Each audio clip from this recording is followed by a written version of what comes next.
Vítam vás, majster v záhrade. Dneska sa ideme pozrieť na túto traktorovú kosačku od Cub Cadet XZ5 L127. Poďme sa na ňu pozrieť.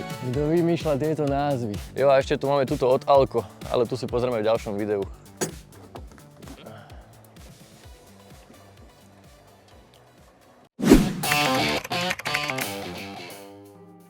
Ide o profesionálnu jazdnú kosačku určenú hlavne pre veľké plochy a náročné terény. Poháňajú dvojvalcový motor Kawasaki V-Twin s objemom 726 cm3 a približne 14,7 kW. Ako sme sa z názvu mohli dozvedieť, tak záber kosenia je 127 cm a zvládnete s ňou pokosiť plochu až 10 000 m2 za hodinu. Celá konštrukcia je pevná oceľová a to, že je takto otvorená, nie je náhoda. Máte k nej jednoduchý prístup a jednoduchý servis. Stroj váži až 285 kg, takže máte výbornú stabilitu aj pri miernych svahoch. Táto kosačka tiež disponuje Zero Turn systémom, to znamená, že sa môžete točiť na jednom mieste, čo si aj neskôr vo videu ukážeme, takže je vhodná aj na pozemky, kde je veľa stromov alebo horší terén s prekážkami. Má jednoduché riadenie, iba pomocou týchto dvoch pák. Disponuje dvoma režimmi kosenia, a to je mulčovanie alebo bočný výhoz. Teraz máme bočné vyhadzovanie a pridaním mulčovacie západky ho môžeme zmeniť na mulčovanie. A prichytíme krídlovou maticou. Tak, a tým sme zmenili typ kosenia na mulčovanie. Má tiež Reutex systém, ktorým môžeme kosiť aj popri cúvaní, čo je veľká výhoda. Má technológiu Max Airflow s pekným prietokom vzduchu, čo zabezpečuje pekné vyhadzovanie.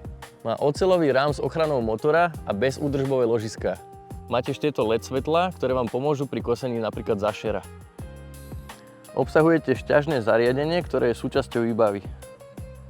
Má tiež taký bezpečnostný spínač, že pokiaľ nesedíte na stoličke, tak ani nenaštartujete motor. Nastaviteľná výška kosenia je až v 15 polohách od 25 až do 115 mm. Nastavenie výšky kosenia sa mení potlačením tejto páky a týmto bočným regulátorom, kde si určujete výšku.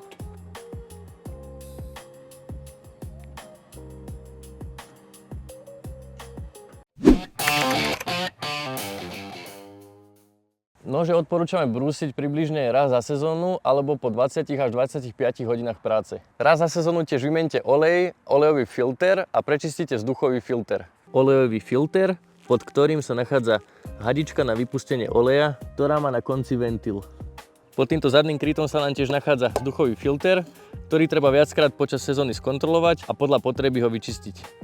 Na druhej strane sa tiež nachádza palivový filter. Skontrolujte tlak v pneumatikách a stav batérie. Raz za sezónu tiež odporúčam skontrolovať stav remeňa. Pred uskladením na zimu tiež odporúčame dopáliť posledný benzín alebo dať stabilizátor benzínu na čerstvý benzín a vybereme batériu, ktorú skladujeme v suchých podmienkach pri izbovej teplote. A celý stroj tiež skladujeme v suchu pod prístrežkom alebo pod plachtou. Čo sa týka takých výhod a nevýhod tejto traktorovej kosačky, tak veľkou výhodou je výborná manevrovateľnosť vďaka Zero Turn systému, veľmi široký záber až 127 cm, silný motor od Kawasaki, takže môžeme očakávať vysoký výkon a spoľahlivosť, má plynulú reguláciu rýchlosti bez nutnosti radenia, má pohodlné sedadlo a ergonomické ovládanie, má jednoduchú údržbu a veľmi pevnú konštrukciu. Môžete voziť aj deti. Nevýhodou môže byť vyššia hmotnosť, takže má trošku náročnejšiu manipuláciu a nie je veľmi vhodná na úzke priestory alebo veľmi strmé svahy. Tipy od majstra v záhrade sú také, že snažte sa skôr kosiť suchú trávu, aby ste zbytočne nezaťažovali motor a žacie ústrojenstvo. Pri brúsení nožov dbajte na to, aby boli rovnomerne vybrúsené, pretože nerovnomerne vybrúsené nože vám môžu spôsobovať vibrácie.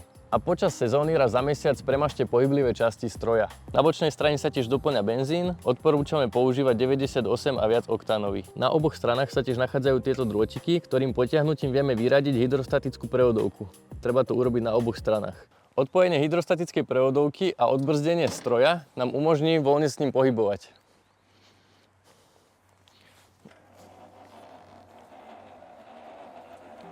Štartovanie prebieha tak, že povytiahneme sytič, dáme páku na pozíciu zajaca, musíme mať pritom vypnuté žacie ústrojenstvo, otočíme kľúčikom, pri Kawasaki motore štartujeme so sytičom a pri nabehnutí motora ho stiahneme. A po naštartovaní môžeme zapnúť žacie ústrojenstvo. Ukážeme si, ako sa dá otočiť na mieste a takto sa pekne viete vrátiť na svoju líniu.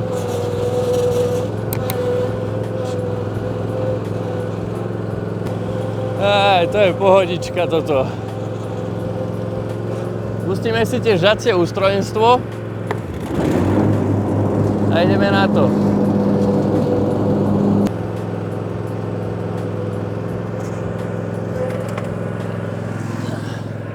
Pokiaľ by sa nám stalo, že máme v ceste prekážku, tak zabrzdením stroja, keď dáme páky na bok, zabrzdíme stroj, prekážku môžeme odstrániť a pokračovať v jazde.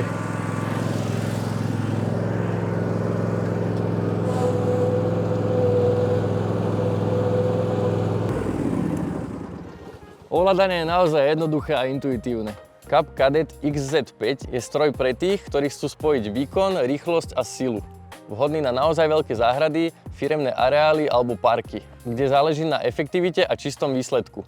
Link na túto traktorovú kosačku nájdete v popise videa. Ja ďakujem, že ste si pozreli toto video. Napíšte nám určite do komentára, čo si o tejto kosačke myslíte a ako kosíte vy. A nezabudnite sledovať Majstra v záhrade, aby vám ďalšie tipy a recenzie na produkty neušli. Vidíme sa na budúce.